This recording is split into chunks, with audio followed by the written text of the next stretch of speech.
Hello ladies and gents, welcome to a new Night POV review. In front of us is the new Leapmotor C10. This is the range extended EV, so like a hybrid. Now we have the top trim, it's called Design. We're sitting on 20-inch alloys. You can feel it's a bit firmer. Let me just show you the back here real quick. And I'm going to jump in the car because it's raining, so I'm going to talk about technical details inside. So here I am, seatbelt on. Let me just adjust here. So I've mentioned in my review, these seats are really comfortable, and let me just turn on the light here. Really squishy. So once you sat in, if you're not in the center, you need to get up in order to move, because it's hard to move once you dive into these. I've never seen seats like this, but one thing I would say also about the seats, they're missing the lumbar. I think I'm missing that. They're just a bit too soft for my personal taste. Let's talk about tech specs real quick. So if I go to settings here, you can see the car. It's a rear wheel drive, 215 horsepower electric motor on the front. We have a 1.5 liter 4-cylinder naturally aspirated petrol producing 88 horsepower, but it's only power generator. It is responding to the throttle, so it's kicking to higher RPMs, which you can see here in the fuel consumption. You can see here the RPMs are now 0, but it's just responding when you need more power. It's gonna drive in higher revolutions in order to generate more power because you're demanding more power. So that's that. You can see here, if we come closer, in 1,000 kilometers, 7.5 is the fuel consumption and 16.3 is the kilowatt hours per 100 kilometers. So it's efficient. Now, 12 speakers, pretty good sound system. Let me see if I can play some music here real quick.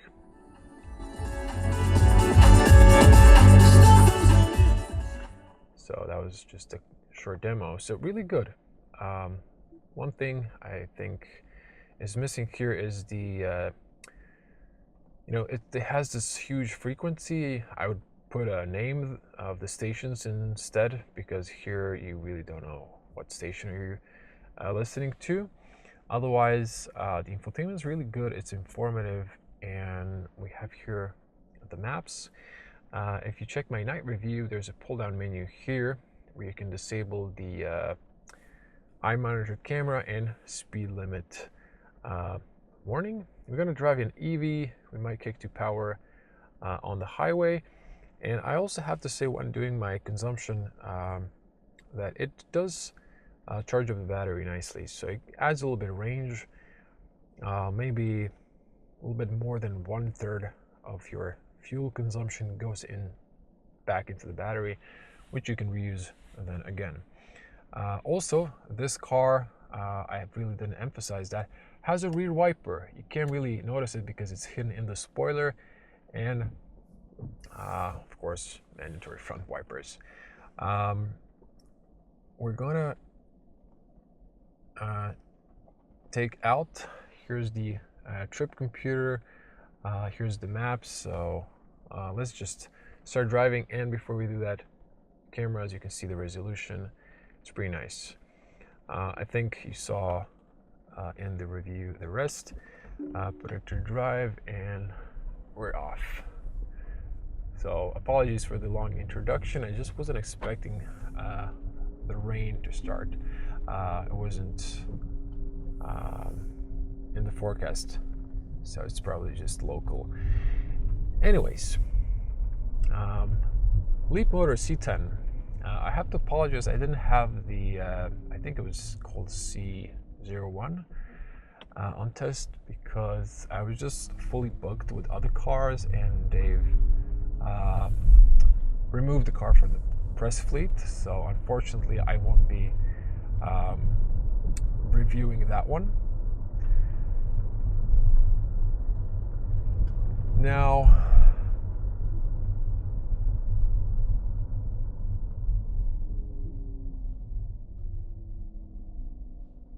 what to say. If I'm 100% honest, when I got this car, I was a little bit skeptical in efficiency and range, but after doing just this short range test, I will try to do my 300-kilometer trip to see how this performs on the highway. But I think it's actually efficient. Now, let's talk about the car itself. Suspension is firm. Not sporty firm, but firm. You can definitely feel you have 20-inch alloys. I would prefer, if this was 18, that you get in the standard trim. The car is good, but there is, I think it might be the rear cover. It's just making this little noise occasionally, because before when I picked it up it didn't do that. Now it's doing it occasionally over the speed bumps. Another thing that this car is advertising, even on the webpage, is a super quiet cabin. If you watched my day point of driving and on the highway, it's really not that quiet. On the highway it's noisy. It is an SUV. But besides that, those are the only maybe two cons for me personally. Yes, you can go for the lower alloy, so it's comfortable enough. But yeah, it's a little bit noisy. Now, the rest is great. It's amazing. It drives very nicely. Rear-wheel drive, 215 horsepower, feels adequate for this car. It is heavy, almost 2 tons, but it doesn't feel like it's lacking power. But when you are low on battery, it will reduce the power. And if you don't manually switch to the power or turning on the petrol, it will just, if you keep driving in electric mode, it will just feel like you have reduced power. But it's gonna eventually kick in a certain percentage where it's just gonna kick in the petrol anyway, so you can just be faster and just change the driving mode, and you won't probably feel that transition or loss of power. Now, steering, you have 3 settings, so I've set it to the nice and sporty and more direct. It speeds up very nicely, as you can see, to the speed limit, and it's really nice to drive. It's very efficient when you're just driving EV. It has 145 kilometers of range when you charge it up to 100%. And yeah, the fuel tank, you have 50 liters, so you have combined total 970 liters of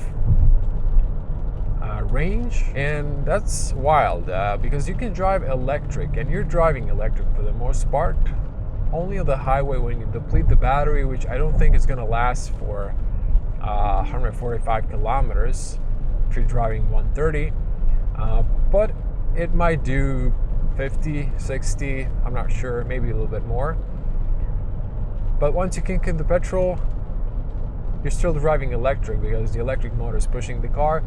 But yeah, you are creating CO2. When I was driving with the petrol on, it was 5.5 liters, driving between 60 and 80. When you're just keeping it nice and gently, keeping the speed, it's efficient. It's not too thirsty. It's a little bit thirstier, I think, when you are on the highway rather than the declared WLTP, which is 6.4, but still solid. Now, you'd have to go to the custom setting in order to play with the recuperation setting, and you can switch it to high recuperation. When I picked up the car, it was just too gentle. Now it's better. And now also, this is one pedal driving. There is a creep mode in the settings, so when you let go, the car will come to a full stop and continue when you press the accelerator. But the brakes are very sensitive. They're immediately gripping, which is rare on cars. I've experienced this on very few cars. You need to get a little bit of feeling for the brakes, otherwise, they're fine, but it just they react very fast, very early. Maybe it's also a feature to, whoa, okay, this is closed. I did not expect that. Huh.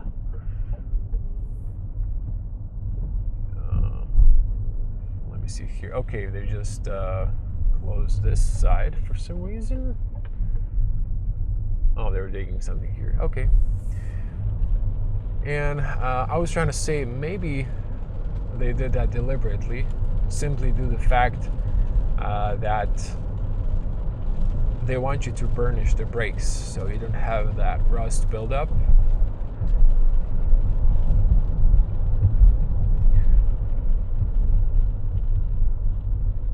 Now, I haven't really pushed the car in the bends a lot, but it does have the battery, 28 kilowatts, and it's heavy enough, plus the fuel tank. So it's heavy. It should be very stable in the bends. We're gonna see that when we get to the highway. Very roomy car, good cargo space, I would say, and overall a very nice car. I have to say I'm pleasantly surprised. The infotainment and the digital cockpit look very nice. It is a little bit, we're not gonna lie, inspired by Tesla. These little rollers on the steering wheel are definitely from Tesla. I mean, not maybe made by Tesla, but Tesla uses them in their cars. The infotainment has a little bit of resemblance on some of the features as well. I would say, like this air that you control in the AC and so on. And even when you engage the cruise control with lane keeping assist and distance, even the stock here for the gear is the same. It has a little symbol. You have to press twice down to engage the autopilot, and you push it up to disengage, or you can use the brake. It's same as in my Tesla Model 3. The volume is same. Push to the side to change radio station is the same. Use this one up and down for the speed. Push the sides for the distance for the cruise, or excuse me, for that distance for the radar. So it's definitely a little copy paste from Tesla, but I'm okay with that. I think Leapmotor isn't hiding that, and I think they did a nice job. The car is nice, and this is something like Tesla could have looked like if they've added a screen here, because this screen very much looks like the digital cockpit, and it looks like the one in my Tesla. I think they're very similar. I'm sorry if I'm just mentioning Tesla here. I'm just doing like honest, a little comparison here. I am a Tesla owner. I do review cars, and I like to, point out if something is better in other models, not necessarily talk bad about cars, because the designers choose what's going to go into the car. And I gotta say, I've tested some other Chinese cars. This car is pretty good, I would say, pretty solid. Oh, I've just noticed they've covered the manholes completely, so that's odd.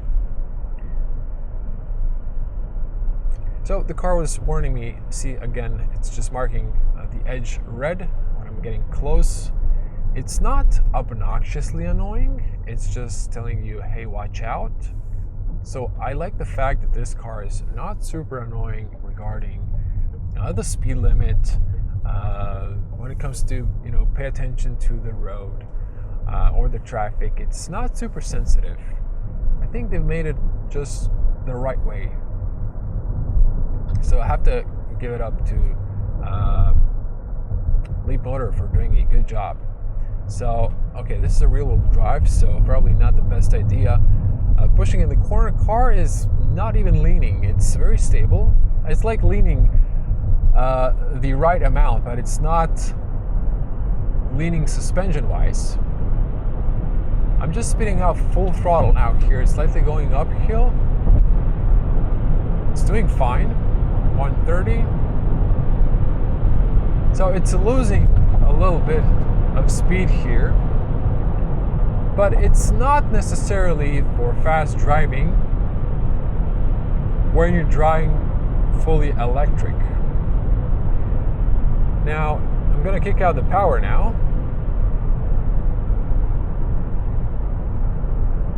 So I'm just going to speed up a little bit here, full throttle, just to show you the response.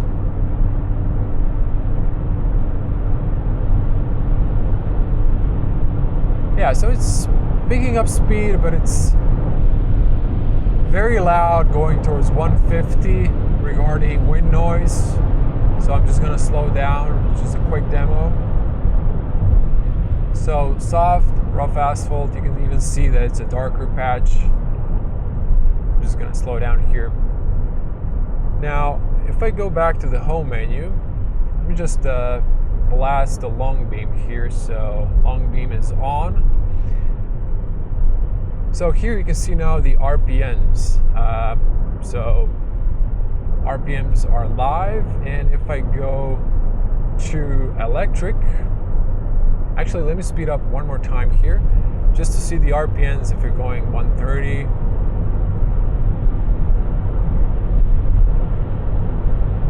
Yeah, it's close to 3,000 RPM. So I'm just gonna kick it back to electric now. You're gonna see the RPMs are just gradually gonna go down, off. Now I did the consumption test, so I'm not really forcing the petrol cold.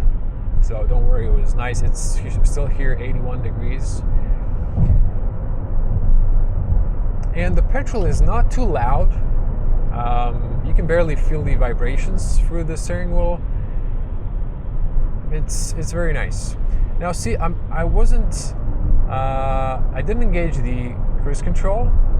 The car prevented me from leaving the lane. And once again, I'm just acting dumb here, so it's going to start reminding you. Rain is gone, thank God. I'm going to speed up here. Now I'm going to press down twice.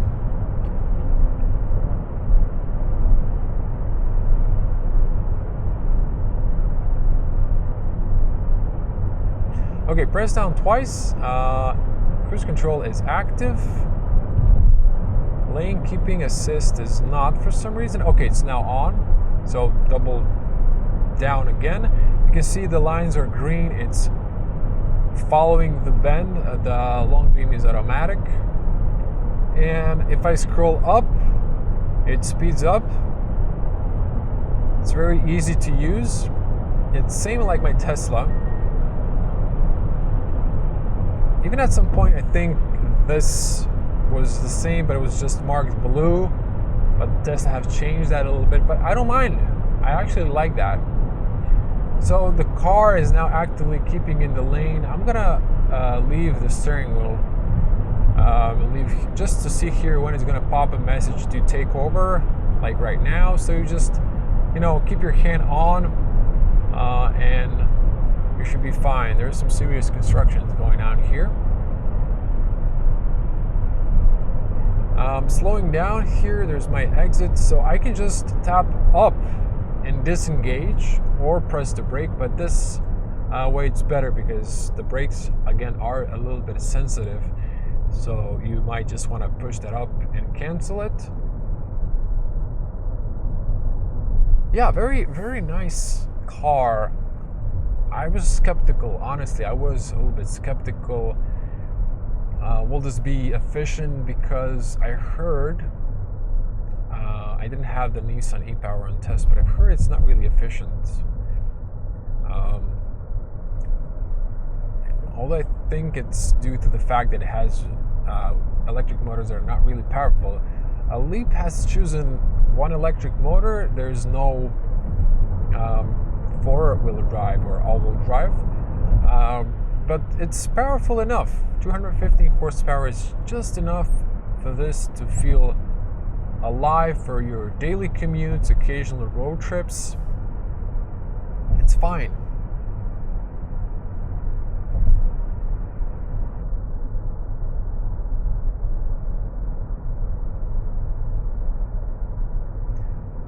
So you are driving an EV, but for those of you who are feeling range anxiety, I think this might be perfect. It's maybe even better than the classical hybrids because they have a low fuel consumption as long as you have the battery charged, but they usually have small batteries, and once you deplete them on the highway, they really spend a lot of fuel. Now, I've tested this one in open road scenario, and it's efficient, so I will find out later if it's efficient enough on the highway, if it's not spending too much. But so far, I think this is quite good for what most of you will be using it, and that's daily commuting. I think this is more than perfect because you have a big range, EV range, and then occasionally road trip, completely fine. Pour into the gas if you're in a hurry, and you can always use it to generate or charge up the battery, although that's not really efficient. But if you keep charging this car, because it does have a big battery, it's great. It's saving you money. Okay, I'm gonna just floor it here, keeping the brake, flooring, release.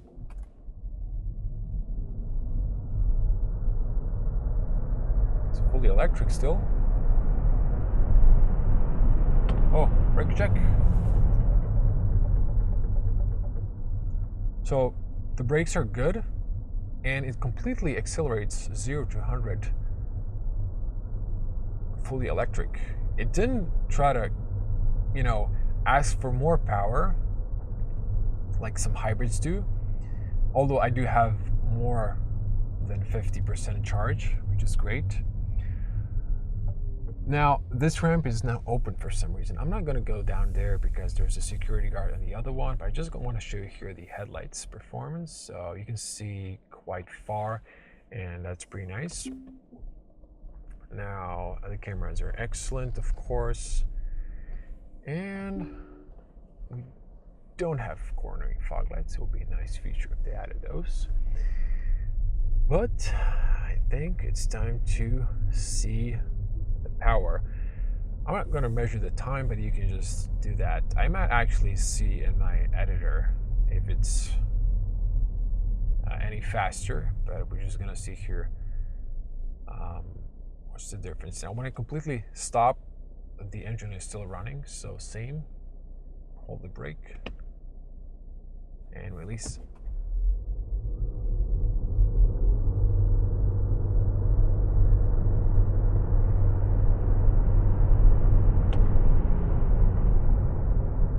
Okay, then stomp the brakes there fully, but yeah, it's definitely completely separated from each other.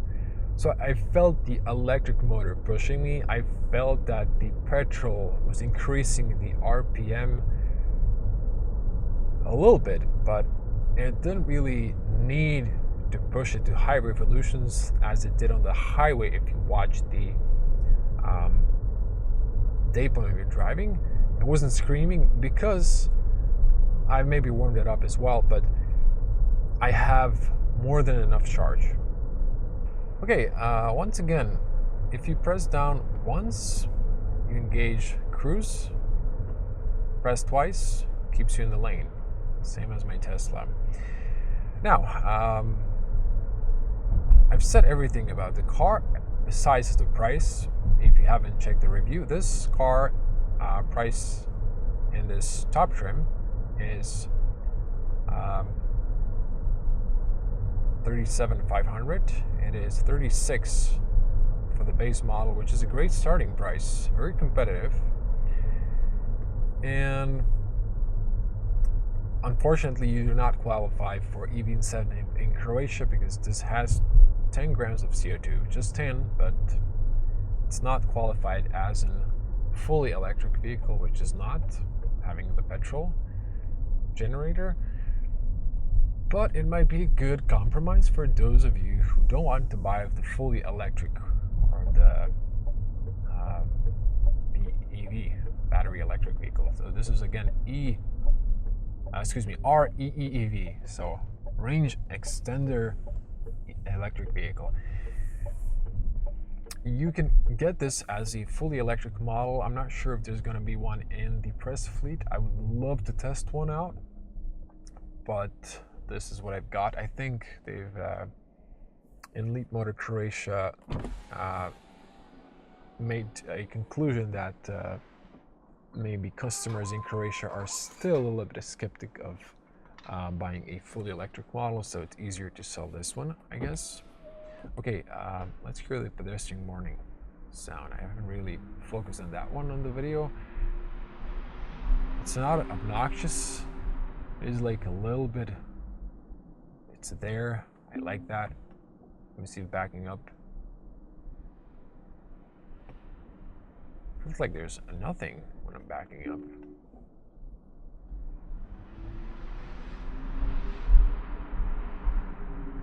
This is like, ooh, like very little. Let me just go a little bit faster. Okay, that was maybe too fast. The tires made some noise. Yeah, it's not a very obnoxious pedestrian warning system. I love that. So the car and also the U-turn is amazing.